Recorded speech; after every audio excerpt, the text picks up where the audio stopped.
Where should we put these? Put them on my head. By the stove, foolish girl. Where's Hava? She's in the barn milking.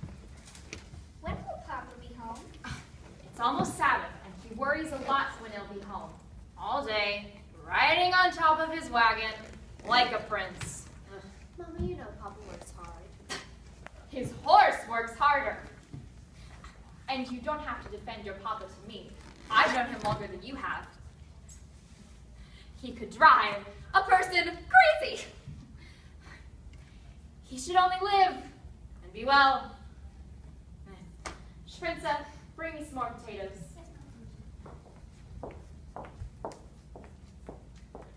Hava, did you finish milking? Yes, Mama. Very good. Yes. It's okay. You'll probably just have it under your apron. Okay. You are reading again? Why does the girl have to read? Will it get her a better husband?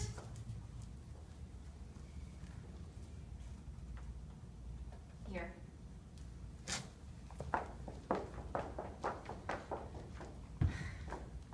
Mama, Yente's coming. She's down below. I wonder if she finally found a husband for you, Silo. From your mouth to God's ears. Good. Hobble, bring the decibel of your voice up a little bit. It's a little bit more exciting. Why does she have to come now? It's almost Sabbath. Go finish in the barn. I want to talk to Yenta alone. Mama, can I play outside? You have feet, go. Can I go too? Go too. But Mama, the men she finds, the last one was so old, and he was bald. He had no hair. A poor girl without a dowry can't be so particular. You want hair? Marry a monkey. After all, Mama, I'm not yet 20 years old. Do you have to tempt? You have to boast about your age? Do you want to tempt the evil eye? Inside.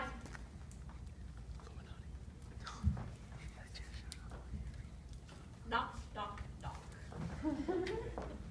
Sound effect.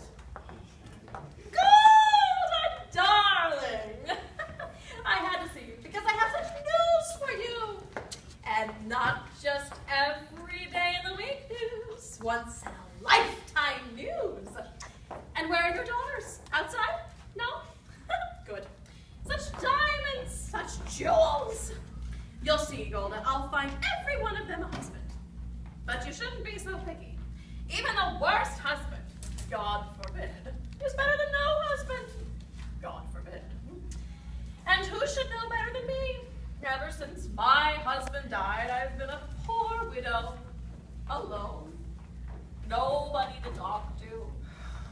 Nothing to say to anyone. It's no life. All I do at night is think of him, and even thinking of him gives me no pleasure. Because, as you know, as well as I do, he was not much of a person. Never made a living. Everything he touched turned to mud.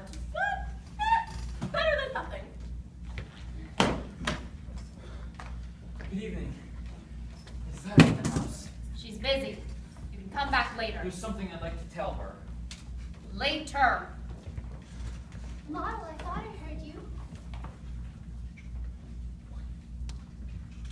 Finish what you were doing.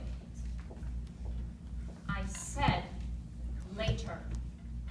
All right. What does that poor little tailor model want to title? They've been friends since they were babies. They talk, they play. They play. What do they play? Who knows? They're just children. From such children come other children.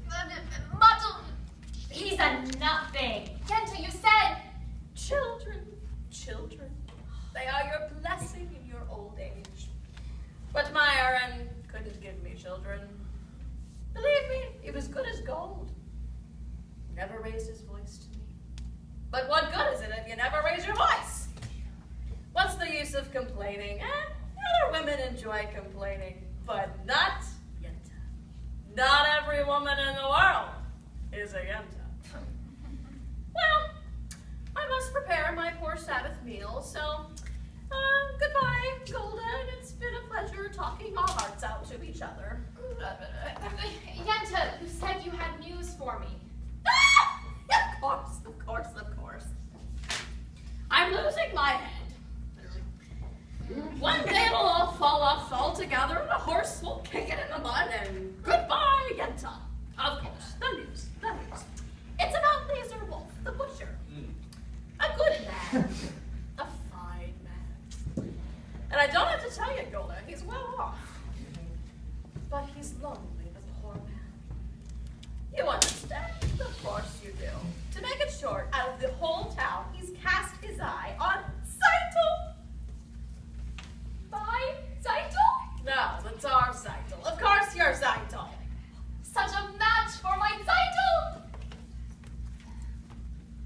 But Tevye wants a learned man. He doesn't like Laser.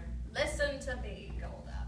Send Tevye to him. Don't tell him what it's about. Let Laser discuss it himself. He'll win him over. He's a good man. A wealthy man. True? True.